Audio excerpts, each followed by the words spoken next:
ku izina rya Data n'irya Mwana n'irya Mutima Mweranda, amen. Bene wacu dusangiye urugendo rugenda mu ijuru, ndabaramukije mu izina rya Yesu Kristu. Nitugire Kristu, tugiye gusabikanya ijambo ry'Imana dusanga muri Bibiliya mu gitabo ca Yakobo ku kigabane cyaho cya kabiri, tuzirikana kuva ku karongo ka mbere gushika ku karongo ka 13. Ijambo ry'umutwe twisunga riravuga ngo ukudasobanura mu gutanga icubahiro. Bene wacu, nimugire abo musobanura mu bandi mu kwemera mufitiye umukama wacu Yesu Kristu nyene ubuninahazwa. Mu ikoraniro ryanyu ninjiramwo umuntu yambaye impeta y'inzahabu n'impuzu zisayangana, hakinjira n'umworo yambaye udushambara tw'umwanda, namwe mukitegereza uwambaye ibisayangana mukamubwira muti niwicare hano heza. Uwo mworo nawe mukamubwira muti wewe hagarara hariya, canke muti icara hambavu y'indava y'ibirenge vyanje. None se ntimuba musobanuye bamwe mu bandi mukagenza nk'abacumura, mukagenza nk'abacamanza biyumvira ibitaroranye? Nimwumvirize bene wacu nkunda. None aboro mu by'isi sibo Imana yitoreye kuba abatunzi mu kwemera, kandi ngo batorane bwa bwami yemereye abayikunda? Ariko mweho mukengera umworo. None abatunzi sibo babatwaza umukazo, bakaba aribo babakwegera imbere y'abacamanza? Sibo batuka rya zina ryiza mwitirirwa? None rero nimwaba murangura rya tegeko cami nk'uko biri mu vyanditse ngo urakunda mugenzawe nk'uko wikunda wowe nyene, mugira neza. Ariko nimwaba musobanura bamwe mu bandi mukora igicumuro, kandi muzohinyuzwa n'iryo tegeko kuko murirenga. Uwuzigama itegeko uko riri hanyuma agatsitara no ku ngingo n'imwe abacumuye kuri zose. Nkako uwavuze ati ntusambane niwe yavuze kandi ati ntiwice. Uramutse wishe naho utosambana uba urenze itegeko. Nimuvuge kandi mukore nk'abakwiye gucirirwa urubanza na rya tegeko ritugira abidegembya. Nkako urubanza ntirugirira ubuntu umuntu aterekana ubuntu, ariko ubuntu burarengeye urubanza. Bene wacu muri Kristu Yesu, iri ni ijambo ry'Imana. Dushima Imana. Alleluya, amen, amen. Abana b'Imana, mu gitabo cy'umutumwa Yakobo tugeze ku kigabane cya kabiri. Ijambo ry'umutwe tubandanya twisunga riravuga ngo ukudasobanura mu gutanga icubahiro. Ukudasobanura mu gutanga icubahiro, mu gihe tuzi cyane ko ngaha mw'isi benshi baraba igiti canke igihagararo umuntu afise, bakaraba amashuri umuntu yize, bakaraba mbega n'igihugu avamwo. Kuko ubu mu Burundi ndazi neza ko boraba habaye nk'ubukwe bakabona bagatumira hakazamo n'uwavuye muri Amerika, Australia, Canada n'ibindi, uwo ndazi niwe bobanza gw'ikicaro cy'imbere, ariko bakaraba n'amashure n'icyubahiro ku bari Burundi. Ndabivuze ntanze akarorero ku gihugu cyacu cy'u Burundi kuko ndi Murundi, ariko no mu bindi bihugu niko bimera. Imana yo mwijuru dutabare cyane, ariko Imana yo ntishaka ko uha ikicaro umuntu uravye amashure, uravye igihugu avamo, uravye icyubahiro afise ko ari umukomeresa canke nyarucari. Reka twumve icyo Yakobo atubwira. Akarongo ka mbere karavuga ngo bene wacu ntimugire abo musobanura mu bandi mu kwemera mufitiye umukama wacu Yesu Kristu nyene ubu ninahazwa. Yakobo aravuga ati bene wacu ntibahagire uwo musobanura ku cyubahiro mufitiye Yesu Kristu, kubera abantu bemera Yesu Kristu ntibasobanura abandi ngo barabe ngo ujya n'umukiri ujya n'umukene. Kabiri haravuga ngo mwikoraniro ryanyu ninjiramwo umuntu yambaye impeta y'inzahabu n'impuzu zisayangana, hakinjira n'umworo yambaye udushambara tw'umwanda. Yakobo aravuga ati bene wacu, kubera bene wabo na Yakobo aho yavuga bene wacu nuko bari abantu bafise ukwizera kumwe. Akababwira ati bene wacu ni kubera kwemera mufise ni gukunda Yesu Kristu, kuba mwemera Yesu Kristu. Mu makoraniro yanyu nihaza umuntu mu rusengero cyane nimwakoresha iminsi mikuru, hakaza umuntu yambaye impeta zisayangana, hakaza umuntu yambaye impuzu zisayangana, hakazamo n'umworo yambaye twa nyarucari, turabandanya twumva icyo avuga.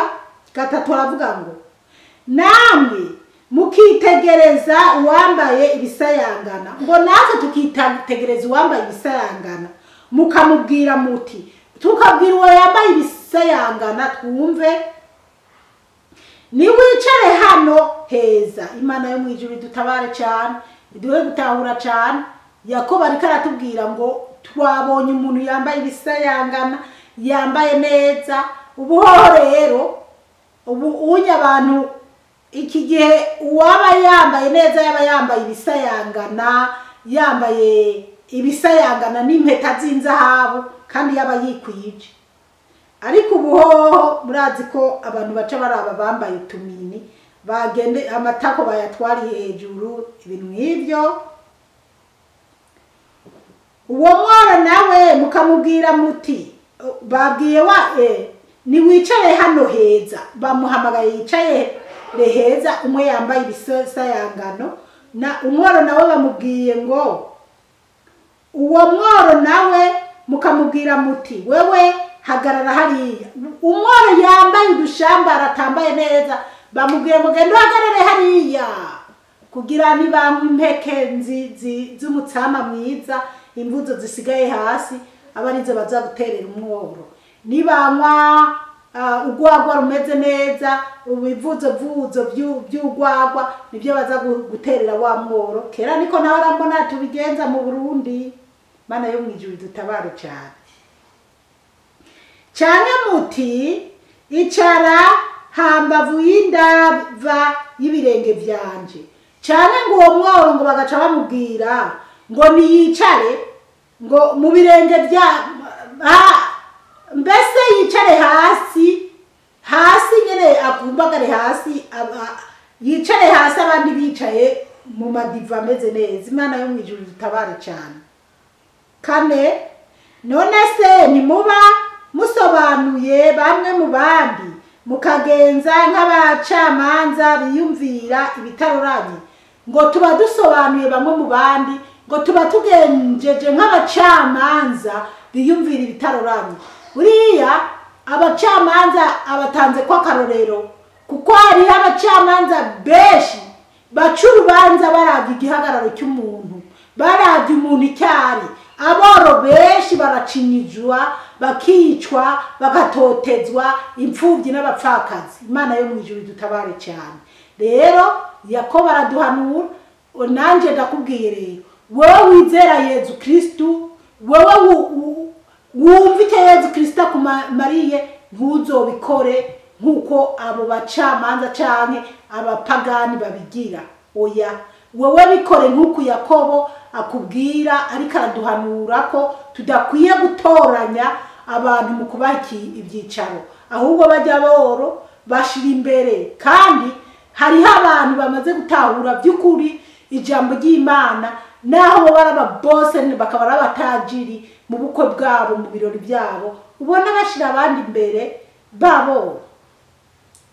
Gatanu haravuga ngo nimwumvirize bene wacu nkunda, ngo twumvirize bene wacu akunda. Haleluya, amen. None aboro mu by'isi sibo Imana yitoreye kuba abatunzi mu kwemera? Ngo aboro mu by'isi ngo nibo Imana yitoreye ngo nibo batunzi mu kwemera. Kandi ugiye kubiraba, aboro benshi nibo batunzi kweri, bazogira ubutunzi bw'Imana. Kuko abatunzi benshi mu isi, ntitubone abantu benshi ngo baratunze, benshi batunzi by'ubusuma, bibye, banyanyashije bagenzi babo, banyanyashije aboro. Rero kubera ko abatunzi bamwe na bamwe baba baramaze kwigarurirwa n'iby'isi, bakumva bagundiriye iby'isi no kugira icyubahiro cy'uko ari abatunzi, iby'Imana ntibabyerekwa, kuza gusenga ntibakwerekwa. Mbere iyo babona baza gusenga barabaseka, ngo umuntu asenga ibiki ari umworo, ngo je ntasenga ko nezerewe. Ca nibuka no kwibuka byinshi, odiyo yoba ndende, reka tubandanye. Kandi ngo batorane bwa bwami yemereye abayikunda. Aboro ngo bazotorana ubwami Imana yemereye abayikunda. Rero kuba umworo, hari abantu usanga baseka aboro. Kuba umworo ntawe ukwiye kubiseka, kuko aboro benshi bihaye kugendera mu buntu bw'Imana, ntibiha kugira amanyanga nk'abisi. Kuko abatunzi benshi mu isi n'abafrimaso baje kuzimu kwa Satani, batunze ubutunzi bupfuye. Ariko hariho n'abandi bake batunze kukwizera Imana, batunze mukuri. Ariko ugiye kuraba benshi batunze ibintu bakwiye kwa Shitani. Abandi naho batabikuye kwa Shitani mu kuja muri ikuzimu ku mugaragaro, kuko ubu abantu benshi bagenda ikuzimu ku mugaragaro. Rero abo bandi nabo hariho abize baragirwa ubuntu, bariga baraheza amashuri, mugabo babaye ba misitane bana b'Imana. Murantunga naho nibereye muri Australia, niriwa ndaraba nkurikirana amakuru yo mu Burundi, nkabona Perezida ariko arirukana ba misitaneri, ariko arirukana ba buramatari. Baziriki bazira, harabona bonye ngo baba bari amabati yagenewe kubakira aboro, harababa bari amabati yagenewe kubaka kikomine cyane, nabo mbona byinshi. Urumva rero waje nko mu Burundi kugira rusasuma, yosanga ni n'ibintu byibonekeje muri uwo mwaka cyane. Igiturire benshi b'abatunzi mu Burundi batungishijwe no kuba baranyanyashije bagenzi babo, baracinyije, baribye leta, bakiba amahera ya leta. Abandi nabo bakabiryozwa, n'abandi bataramenyekana kandi bazomenyekana, kuko ibanga rya Satani rimara umwanya mutoya. Satani aguye ibintu ukabiryohererwa, ariko yo bigucitseko iragutwenga yonyene, iragutwenga, abantu bakagutwenga. Wari umuntu wiyubashe w'umunyacyubahiro, ukisanga wasubiye inyuma. Ndi kwihutisha video handi ho nari gusigura byinshi. Gatandatu avuga ngo ariko mweho mukengera umworo, none abatunzi sibo babatwaza umukazo bakaba aribo bakwegera imbere y'abacamanza. Urumva ko ibi bintu haleluya, ibi bintu birasiguritse. None Imana ishimwe, ntabwo ari Zipora ndiko ndavuga ibyo, ni Yakobo ngo abatunzi nibo kwegera aboro mu ngorane, bagaca bisanga boro bariko barabakwegera imbere y'abacamanza. Kimwe cyo ari aho twabonye ngo nk'abacamanza biyumvira ibitaroranye, abacamanza bahawe ruswa bagaca baca imanza za gonde biyumvira ibitaroranye, barondera ukuntu baza guhengeka umwana w'imfubyi cyangwa umupfakazi cyangwa inyakamwe kugira bayicoceze ntiyegukire itongo ryiwe cyane. Ariko Mana ndababwiza ukuri, iyo aba bantu twatuzi ko isi zohera cyangwa ko dupfa tugahera, twadukwiye kwitonda, kubera ntituba dukwiye guhemukira abagenzi bacu ku byo turiko turabona n'amaso yacu. Indwara avuga ngo sibo batuka rya zina ryiza mwitiriwe, ngo nibo batuka rya zina abatunzi, abacamanza ngo nibo batuka rya zina ryiza twitiriwe. Iryo zina ryiza nibo batuka izina ry'Imana nzima, nibo batuka izina rya Yesu Kristo yavuye mu ijuru akaza kutwitangira kugira tumubonere ko akarorero twanka igicumuro turege gucumura, ariko ngo nibo baritukisha. 8 none rero nimwaba murangura rya tegeko cyami nkuko bari rya tegeko cyami nkuko biri mu byanditse ngo niba twaba turangura rya tegeko cyami riri mu byanditswe. Reka twumve iryo tegeko riri mu byanditswe ngo urakunda mugenzi wawe nkuko wikunda wowe nyene, mugira neza. Ngo abemera Imana, abemera Yesu Kristo, ngo nitwaba turangura rya tegeko ry'Umwami Imana rivuga ngo urakunda mugenzi wawe nkuko wikunda wowe nyene, uzobugize neza. Nshuti zanje, aha ndafatwa nawe urafatwa, kumbure wewe ntufatwa, nukuraba ni bangahe bakunda bagenzi babo nkuko bikunda bo nyene. Rero mwisi hariho bake bashobora kuba bakunda bagenzi, ego bariho kabisa bakunda bagenzi babo nkuko bikunda, ariko benshi cyane barankana. Gukunda mugenzi wawe nkuko wikunda rero wowe nyene, nuko mugenzi wawe atora gusa nawe ufise icyo ugomba kumumarira. Hereza kubyawe mugenzi wawe na wararari, nuko wabona mugenzi wawe atagira gahuzu, mugabo ufise amabaze 10, ufise amareyale 70, ufise amakostima amapataro meza, mugabo urabizi ko umubanyi wawe cyane na mwene nyoko mwose bere rimwe cyane n'abana bo kwa baso wanyu no kwa banyokorome bahangayitse babuze amahera yo kuja ku ishure. Ariko Mana bahangayitse batagira gahuzu ko kwambara, mugabo wewe ukamubibona ngo barago ukabuseka gusa wishinga kwisekera ubaseka. None wakunze mugenzi wawe nkuko wikunda wewe nyene? Nyimba wo buri no mu idini runaka ntazi, mugabo idini ni nkuyemo za dini zeruye yuko zikorera shitani, ariko amadini mesha abagatolika, abadivaniste, abapentekoti, abakaruvariyo, abasambresi n'ayandi madini za Divine Church. Ayo madini yose arasenga kanina haza Yezu. Rero kuba turirimba ngo canke tudusoma ya mabwirizwa tutabikora byo bimaziki. Tugomba rero kumva ko dukwiye gukunda bagenzi bacu nkuko twikunda twebwe nyene. Ntiwavundaba ngo ucuvuga ngo urikura mukunda nkuko wikunda. Oya, raba ibyiwawe nanje ndabe ibi byiwanje. Inyimbira itegeko rifata, ndagira icyo nisabira Imana kugira Imana impe kurirangura neza. Haleluya, amen. Aha, gusa yavuze ati muba mugize neza ababikora reka ndanahasubiremo. Urakunda mugenzawe nkuko wikunda wowe nyene, muba mugize neza. Ababikora ngo baba bagize neza. 9.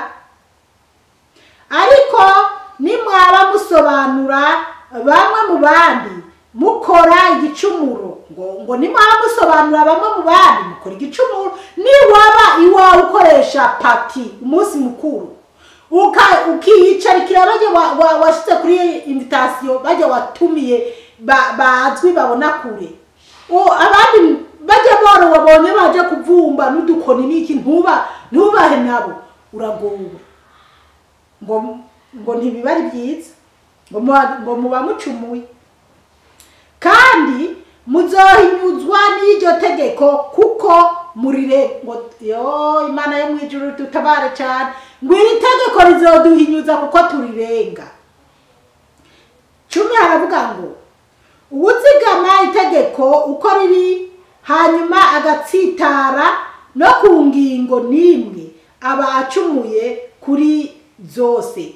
Uzigama itegeko uko riri hanyuma ngo agatsitara ku ngingo imwe muri iryo tegeko ngo abacumuye kuri byose. Kandi araduha akarorero, hari handi dusika adusobanurira neza. 11 havuga ngo nkako agira bisigura nkako uwavuze ati ntusambane niwe yavuze kandi ati ntiwice. Uwavuze ngo ntusambane niwe yavuze ngo ntiwice. Ibikurikira biravuga ngo uramutse wishe naho utosambana. Uramutse wishe umuntu naho utosambana uba urenze itegeko. Uramutse wishe naho utaba wasambana warenze itegeko, ubwo nyene n'umuriro. Ubwo rero ngira wasambanye n'uwishe cyangwa uwibye, ubwo nyene murumva ko ni itegeko yarenze. Itegeko ni itegeko bana b'Imana. Amategeko yo ngaha mwisi, iyo uciye mu gitarafiki gitukura n'imodoka bagwaye warning, bazanye iry'umutoto yishimye, utegerezwa guhagarara. Ubirenzeko urafatwa. Mu bihugu biteye imbere baba bagufotoye. Rero warenze rya tegeko, kandi iyo urirenzeko uravye nabi naho ugongana n'izindi modoka. Itegeko rero rica rigufata. Ubwo rero bana b'Imana twumvire rero, ntidukwiye noneho kumvira kandi amategeko yo mwisi turayubahiriza cyane gusumba kubahiriza amategeko y'ijuru. Rero uko twitwararika amategeko yo mwisi bana b'Imana, jewe sindigera nkora ikosa ryo guca mu gitarafiki canke ryo gutwaza imodoka ku ntuzenya ku speed batabigeneye. Negerezwa kwitwararika aho ngeze nkabona ati bari ni ku 50 ni ku 50 kwijana na 10 ni kwijana na 10 cyane nkapfuma ntwaza rira hasi ho kugira nje hejuru.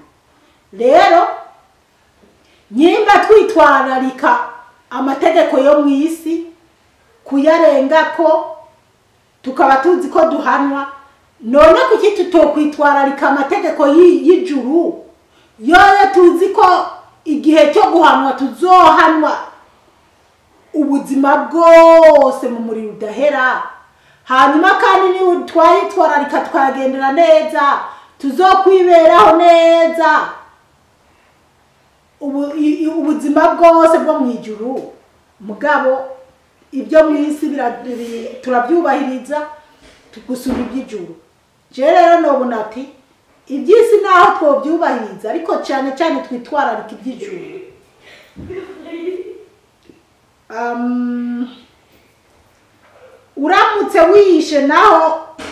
uramutse wishe naho utosambana uburenze itegeko. 12 nimuvuge kandi mukore nk'abakwiye gucirirwa urubanza na rya tegeko ritubwira abidegembya ngo tuvuge kandi twitwararika iryo tegeko twumve ko ari ryo rishobora kuzoducira urubanza. Rero ntitukarenge ku mategeko y'Imana. 13 nkako urubanza ntirugirira ubuntu umuntu. Ngo urubanza ntirugirira ubuntu umuntu kiretse babandi bo mu isi babigira uko bishakiye, ariko urubanza tuzocirwa na Yesu Kristo ntabwo ruzoraba ngo wari minisitiri canke wari perezida canke wari queen canke wari umwami. Oya, nkako urubanza ntirugirira ubuntu umuntu aterekana ubuntu, ariko ubuntu burarengeye urubanza. Ngo ubuntu burarengeye urubanza. Bana b'Imana rero dukwiye kwitwararika amategeko Imana yaduhaye. Imana yavuga ati ntiwice. Wishe umuntu uri kurahohotera mugenzi wawe. Imana yavuga ati ntusambane. Iyo uri kurasambana harabavuga ngo sinobisubira uko nahora numva bamwe babivuga. Mvuze nitonze bamwe bavuga ati cyane mu mvugo mbabarira amata ngo ni mubiri niherewe n'Imana, ngo niherewe n'Imana. Wiherewe n'Imana sinzi n'abandi ngo tuzopfa tujye. Nibuka abamaraya bamwe nibo nahora numva ahantu bamwe bakunda ngo nzopfa njya ngo nibyo niherewe n'Imana. Rero umubiri ni waza mu gusambanyi wumve kuri kurahemukira Imana, kuko ngo umubiri wacu ni ingoro y'Imana, ni ingoro ya mpwemu yera. Rero ugiye mu busambanyi uri kuracafuza iyo ngoro y'Imana, uri kuracafuza inzu y'Imana Imana yiyubakiye, uri kurayonona. Amaboko yawe ugiye kwica abandi, uri kurahemukira Imana, urenze kwitegeka Imana yakubujije. Uri kuratoranya abantu ku butoni, bamwe bahaye kwinjira mu kidaro cyangwa kwicara heza, abandi urabirukanye. Uri kurahemukira abandi bantu b'Imana. Rero byoba byiza twubahirije Imana, iryo tegeko ry'Imana nk'uko Imana ibishaka, nk'uko twubaha n'amategeko yo ngaha mu isi. Umukama Imana bahezagire cyane, mwarahezagiwe n'Imana. Ku izina rya Data n'irya Mwana rya Mutima Mweranda. Amen. Turagusenga Yezu, turakuminahaza.